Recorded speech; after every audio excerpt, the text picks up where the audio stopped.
En fait, pour moi, l'autonomie, c'est pas vraiment la question à ce niveau-là. Parce que avec la démence, les troubles cognitifs qui avancent, quand les directives médicales anticipées sont mises en place, mais à ce moment-là, il n'y a plus d'autonomie par définition. Donc, on est vraiment plus dans le registre du consentement substitué, à mon sens. C'est-à-dire que la personne avec une démence qui a perdu toutes ses capacités décisionnelles remet entre les mains la décision à ses proches et à l'équipe traitante. Donc, c'est vraiment, à mon sens, une décision par consentement substitué, guidé par les volontés antérieures, mais on n'est pas vraiment dans un registre d'autonomie. Parce que la vraie autonomie, pour s'actualiser ou devenir réelle, ça prend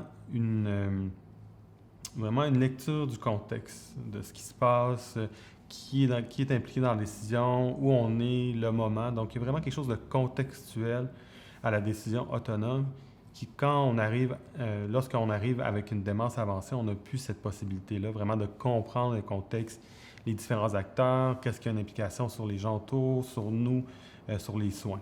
Donc, une décision vraiment autonome qui, à la fois est rationnelle, mais aussi émotive, au sens où on prend de façon empathique toutes les données, les émotions des gens qui sont inclus dans la décision.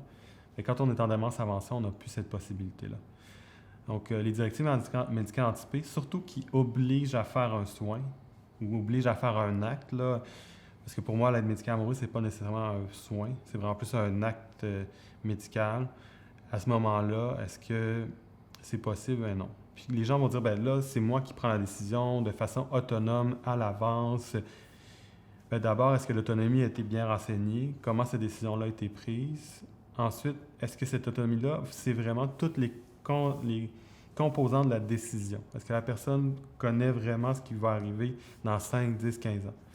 Des fois, j'ai de la misère à décider ce que je vais manger demain ou dans 3 jours ou dans 10 jours. Imaginez des décisions aussi graves que de décider de mettre fin à ces jours avec un acte médical qui implique encore là plusieurs acteurs dans plusieurs années ou plusieurs mois.